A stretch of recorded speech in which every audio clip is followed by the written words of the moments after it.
ಕನಕಪುರ ತಾಲೂಕಿನ ಪುರಾತನ ಪ್ರಸಿದ್ಧ ಪುಣ್ಯಕ್ಷೇತ್ರಗಳಲ್ಲಿ ಒಂದಾದ ಶ್ರೀ ಕ್ಷೇತ್ರ ಮರಳೆಗವಿ ಮಠದ ಮಠಾಧ್ಯಕ್ಷರು ಹಾಗೂ ಶ್ರೀ ಶಿವಯೋಗಿ ಮುನೀಶ್ವರಸ್ವಾಮಿ ವಿದ್ಯಾಪೀಠದ ಅಧ್ಯಕ್ಷರಾದ ಶ್ರೀ ನಿಜ ಪ್ರಣವ ಸ್ವರೂಪಿ ಚರಮೂರ್ತಿ ಡಾ ಮುಮ್ಮಡಿ ಶಿವರುದ್ರ ಮಹಾಸ್ವಾಮಿಗಳ 50ನೇ ಗುರುವಂದನಾ ಕಾರ್ಯಕ್ರಮವನ್ನು ಶ್ರೀ ಕ್ಷೇತ್ರ ಮರಳೆಗವಿ ಮಠದ ಆವರಣದಲ್ಲಿ ವಿಜೃಂಭಣೆಯಿಂದ ಆಚರಿಸಲಾಯಿತು. ಕಾರ್ಯಕ್ರಮಕ್ಕೂ ಮುನ್ನ ಡಾ ಮುಮ್ಮಡಿ ಶಿವರುದ್ರ ಮಹಾಸ್ವಾಮಿಗಳನ್ನು ಭಕ್ತ ಮಹಿಳೆಯರು ಪೂರ್ಣ ಕುಂಭಮೇಳದೊಂದಿಗೆ ಮೆರವಣಿಗೆಯಲ್ಲಿ ಸಾಗಿ ವೇದಿಕೆಗೆ ಬರಮಾಡಿಕೊಂಡರು. ಪೀಠಾಧ್ಯಕ್ಷರು ಹಾಗೂ ಆಗಮಿಸಿದ್ದ ಮುಖ್ಯ ಅತಿಥಿಗಳು ಜ್ಯೋತಿ ಬೆಳಗಿಸುವ ಮೂಲಕ ಕಾರ್ಯಕ್ರಮಕ್ಕೆ ವಿದ್ಯುಕ್ತ ಚಾಲನೆ ನೀಡಿದರು. ಗುರುವಂದನಾ ಕಾರ್ಯಕ್ರಮದಲ್ಲಿ ಶ್ರೀಗಳ ಪಾದಪೂಜೆ, ಪುಷ್ಪಾರ್ಚನೆ, ಭಕ್ತಾದಿಗಳು ಗುರುಗಳಿಗೆ ಗೌರವ ಸಮರ್ಪಿಸುವುದು ಪ್ರಮುಖವಾಗಿತ್ತು. ಗುರುಗಳ ಮಹತ್ವವನ್ನು ಸ್ಮರಿಸಲು ಮತ್ತು ಅವರ ಆಶೀರ್ವಾದ ಪಡೆಯಲು ಭಕ್ತ ಸಮೂಹವೇ ಗುರುವಂದನಾ ಕಾರ್ಯಕ್ರಮಕ್ಕೆ ಆಗಮಿಸಿತ್ತು. ಕಾರ್ಯಕ್ರಮದ ಅಧ್ಯಕ್ಷತೆಯನ್ನು ವಹಿಸಿ ಮಾತನಾಡಿದ ಶ್ರೀಗಳು, ಭಾರತ ದೇಶದ ಶರಣ ಸತ್ಪುರುಷರ ತತ್ವ ಆದರ್ಶಗಳ ಶರಣು ಸಂತರ ನೆಲೆಬೀಡು ಜಂಗಮರ ಪರಂಪರೆಯನ್ನು ಉಳಿಸಿಕೊಂಡು ಶ್ರೀಮಠವು ಉಳಿಸಿ ಬೆಳೆಸಿಕೊಂಡು ಬರುತ್ತಿದೆ. ಶ್ರೀ ಸಿದ್ಧಲಿಂಗೇಶ್ವರರ ಅನುಷ್ಠಾನದಿಂದ ಪ್ರಾರಂಭವಾದ ಶ್ರೀ ಮರಳೆಗವಿ ಮಠವು 16 ಮಠಾಧೀಶರನ್ನು ಪಡೆದುಕೊಂಡು ಗುರು ಪರಂಪರೆಯನ್ನು ಭಕ್ತಿಯಿಂದ ಸ್ಮರಣೆ ಮಾಡಿಕೊಂಡು ಬರುತ್ತಿದೆ.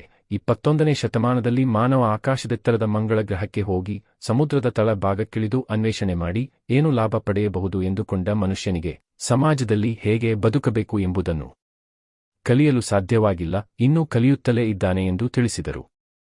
ಮನುಷ್ಯನಿಗೆ ಆಧ್ಯಾತ್ಮಿಕವಾದ ಸಂಸ್ಕಾರ, ಪೂಜೆ, ಮಾರ್ಗದರ್ಶನ ತುಂಬಾ ಅವಶ್ಯಕವಾಗಿದೆ. ಇವು 3 ಕೂಡ ಅಂಗಡಿಯಲ್ಲಿ ಸಿಗುವ ವಸ್ತುಗಳಲ್ಲ. ಅದನ್ನು ಪಡೆಯಬೇಕೆಂದರೆ ಗುರುವಿನ ಸಾನ್ನಿಧ್ಯದಲ್ಲಿ ಪಡೆಯಲು ಮಾತ್ರ ಸಾಧ್ಯ ಎಂದು ಅಭಿಪ್ರಾಯ ವ್ಯಕ್ತಪಡಿಸಿದರು. ಮನುಷ್ಯ ಶಿವನನ್ನು ನೋಡಲು ಸಾಧ್ಯವಿಲ್ಲ, ನೋಡಲೇಬೇಕು ಎಂದರೆ ಗುರು ಹಾಕಿಕೊಟ್ಟ ಪಥದಲ್ಲಿ ಹೋದರೆ ಶಿವನನ್ನು ನೋಡಲು ಸಾಧ್ಯ. ಮಠಮಾನ್ಯಗಳು ಸಾಮಾಜಿಕ, ಶೈಕ್ಷಣಿಕ, ಧಾರ್ಮಿಕ ಕ್ರಾಂತಿಗಳನ್ನು ಮಾಡಿಕೊಂಡು ಬಂದಿರುವುದು ಇಡೀ ಜಗತ್ತಿಗೆ ಗೊತ್ತಿರುವ ವಿಚಾರವಾಗಿದೆ. ಸರ್ಕಾರಗಳು ನಿಭಾಯಿಸಲು ಸಾಧ್ಯವಾಗದಿದ್ದಾಗ ಮಠಮಾನ್ಯಗಳು ಸೇವೆಯನ್ನು ನಿಭಾಯಿಸಿಕೊಂಡು ಬಂದಿವೆ ಎಂದರು. ಮಠಮಾನ್ಯಗಳಿಗೆ ಭಕ್ತರೇ ದೊಡ್ಡ ಆಸ್ತಿಯಾಗಿದ್ದಾರೆ. ಯಾವ ಮಠಕ್ಕೆ ಎಷ್ಟು ಆಸ್ತಿ ಇದೆ ಎಂಬುದು ಮುಖ್ಯವಲ್ಲ, ಯಾವ ಮಠಕ್ಕೆ ಎಷ್ಟು ಭಕ್ತರಿದ್ದಾರೆ ಎಂಬುದು ಬಹಳ ಮುಖ್ಯವಾಗಿದೆ ಎಂದು ಹೇಳಿದರು. ಗುರುವಂದನಾ ಸಮಾರಂಭದಲ್ಲಿ ಮಠ ಮತ್ತು ಭಕ್ತನ ಸಂಬಂಧ, ನೀರು ಮತ್ತು ಮೀನಿನ ಸಂಬಂಧ ಇದ್ದ ಹಾಗೆ, ಮೀನು ಬದುಕಬೇಕಾದರೆ ನೀರು ಎಷ್ಟು ಮುಖ್ಯವೋ ಹಾಗೆ ನೀರು ಶುದ್ಧಿಯಾಗಬೇಕಾದರೆ ಮೀನು ಅಷ್ಟೇ ಮುಖ್ಯವಾಗಿದೆ.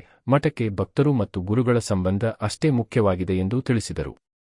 ಸಮಾಜವೇ ತಂದೆ ತಾಯಿ ಬಂಧು ಬಳಗ, ಭಕ್ತರೇ ನನಗೆ ತಂದೆ ತಾಯಿಗಳು. ಸ್ವಾಮೀಜಿಗಳಾದ ಮೇಲೆ ತಂದೆ ತಾಯಿಗಳು, ಗೃಹಸ್ಥಾಶ್ರಮವನ್ನು ಬಿಟ್ಟು ಸಮಾಜ ದೀಕ್ಷೆಯನ್ನು ಪಡೆದ ಮೇಲೆ ಸಮಾಜವೇ ಸರ್ವಸ್ವ. ಸಮಾಜಕ್ಕೋಸ್ಕರ ಈ ದೇಹವನ್ನು ಮುಡಿಪಾಗಿಟ್ಟು ಸೇವೆ ಮಾಡುವುದೇ ಗುರುದೀಕ್ಷೆ. ಗುರು ದೀಕ್ಷೆ ಪಡೆದ ಮೇಲೆ ನಾವೆಲ್ಲರೂ ನಿಮ್ಮ ಮಕ್ಕಳು ಎಂದು ಹೇಳಿದರು. ಕ್ಷೇತ್ರದಲ್ಲಿ ಮಾಡಬೇಕಾದ ಅಭಿವೃದ್ಧಿ ಕೆಲಸ ಇನ್ನೂ ಬಹಳಷ್ಟಿದೆ. ಅಭಿವೃದ್ಧಿ ಕೆಲಸಗಳನ್ನು ಕೈಗೊಳ್ಳಬೇಕಾದರೆ ಸಮಾಜದ ಸಹಕಾರ ಬಹಳ ಮುಖ್ಯವಾಗಿದೆ. ನಮ್ಮ ಜೊತೆ ನಿಮ್ಮ ಸಹಕಾರ ನಿರಂತರವಾಗಿರಲಿ. ವೈದ್ಯರ ಸೇವೆ ಸಮಾಜಕ್ಕೆ ಅನನ್ಯವಾದದ್ದು. ಪ್ರಪಂಚದಲ್ಲಿ ಎಲ್ಲವೂ ಶೂನ್ಯ. ಹಣ, ಆಸ್ತಿ ಯಾವುದೂ ಶಾಶ್ವತವಲ್ಲ. ಮನುಷ್ಯ ಭೂಮಿಗೆ ಬಂದಿದ್ದಾನೆ, ಭಗವಂತನ ಬಳಿ ಹೋಗುವುದೇ ಜೀವನದ ಒಂದು ಪರಮ ಗುರಿ ಎಂದು ಕಂಡುಕೊಂಡವರು ಚಿರಾಗ್ ಆಸ್ಪತ್ರೆಯ ಖ್ಯಾತ ವೈದ್ಯರಾದ ರಾಜಶೇಖರ್ ಅವರು ಮುಂದಿನ ದಿನಮಾನಗಳಲ್ಲಿ ಮಠದ ಆವರಣದಲ್ಲಿ ಒಂದು ಆಸ್ಪತ್ರೆಯನ್ನು ನಿರ್ಮಿಸುವುದಾಗಿ ಹೇಳಿದ್ದಾರೆ. ಅವರ ಸಹಕಾರ ಶ್ರೀಮಠಕ್ಕೆ ನಿರಂತರವಾಗಿರಲಿ ಎಂದು ಆಶೀರ್ವದಿಸಿದರು. ಸದಾಶಿವ ಅವರು ಶ್ರೀಮಠಕ್ಕೆ ಒಂದು ಪ್ರಕಟಣೆಯನ್ನು ನೀಡಿದ್ದಾರೆ. ಶ್ರೀಮಠದ ಆಶೀರ್ವಾದದಿಂದ ಸದಾಶಿವ ಅವರು ಬಾಲ್ಯ ವಿದ್ಯಾರ್ಥಿಯಾಗಿದ್ದರು. ಅವರು ಅದ್ಭುತ ಬೆಳವಣಿಗೆಯಿಂದ ಇಲ್ಲಿ ಅಕ್ಷರ ದಾಸೋಹ, ಅನ್ನ ದಾಸೋಹ ನೀಡಿದಂತಹ ಕಾಲಾಗ್ನಿ ಶ್ರೀ ರುದ್ರಮುನಿ ಸ್ವಾಮೀಜಿಗಳ ಆಶೀರ್ವಾದದಿಂದ ಶ್ರೀಮಠದ ವಿದ್ಯಾರ್ಥಿಗಳಿಗೆ ಸುಸಜ್ಜಿತವಾದ ಒಂದು ವಿದ್ಯಾರ್ಥಿ ನಿಲಯವನ್ನು ನಿರ್ಮಿಸಲು 2 ಕೋಟಿ ರೂಪಾಯಿಗಳ ಆರ್ಥಿಕ ನೆರವನ್ನು ನೀಡುವುದಾಗಿ ಘೋಷಣೆ ಮಾಡಿದ್ದಾರೆ ಎಂದು ಹೇಳಿದರು. ಇದೇ ಸಂದರ್ಭದಲ್ಲಿ ಹೆಸರಾಂತ ಉದ್ಯಮಿ ಸದಾಶಿವ ಅವರು ಮಾತನಾಡಿ, 1989ನೇ ಸಾಲಿನಲ್ಲಿ ನಾನು ಶ್ರೀಮಠದ ವಿದ್ಯಾರ್ಥಿಯಾಗಿ ವಿದ್ಯಾಭ್ಯಾಸ ಮುಗಿಸಿ ನಂತರ ಉದ್ಯಮಿಯಾಗಿದ್ದೇನೆ. ಸ್ವಾಮೀಜಿಗಳು ಬಹಳ ಕಷ್ಟಪಟ್ಟು ಶ್ರೀಮಠವನ್ನು ಅಭಿವೃದ್ಧಿಪಡಿಸಿಕೊಂಡು ಬರುತ್ತಿದ್ದಾರೆ. ವಿದ್ಯಾರ್ಥಿಗಳ ಉನ್ನತ ವ್ಯಾಸಂಗಕ್ಕೆ ಅನುಕೂಲವಾಗಲು ಸುಸಜ್ಜಿತ ವಿದ್ಯಾರ್ಥಿ ನಿಲಯದ ಅವಶ್ಯಕತೆಯಿದ್ದು, ಶ್ರೀಮಠದಲ್ಲಿ ಹಳೆಯ ವಿದ್ಯಾರ್ಥಿಗಳ ದಿನಾಚರಣೆಯನ್ನು 2026ನೇ ಸಾಲಿನ ಜನವರಿ 18ರಂದು ಹಿರಿಯ ವಿದ್ಯಾರ್ಥಿಗಳ ದಿನಾಚರಣೆಯನ್ನು ಆಚರಿಸುತ್ತಿದ್ದು, ಅಂದು ಕಟ್ಟಡ ನಿರ್ಮಾಣ ಮಾಡಲು ಹಾಗೂ ಮಠದ ಅಭಿವೃದ್ಧಿಯ ಹಿತದೃಷ್ಟಿಯಿಂದ 2 ಕೋಟಿ ರೂಪಾಯಿಗಳನ್ನು ನೀಡುವುದಾಗಿ ಘೋಷಣೆ ಮಾಡಿದರು.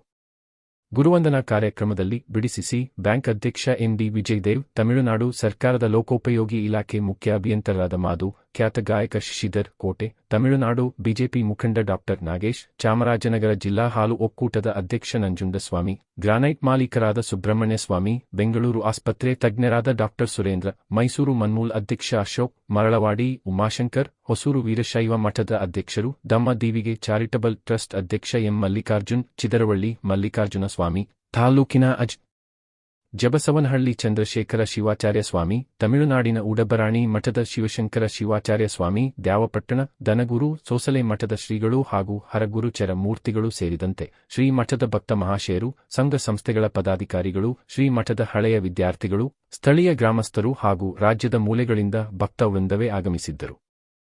ಉತ್ತಮ ಸಮಾಜಕ್ಕಾಗಿ ಪ್ರಜಾ ಭಾರತ ನ್ಯೂಸ್ ಚಾನೆಲ್ ಸಬ್ಸ್ಕ್ರೈಬ್ ಮಾಡಿ.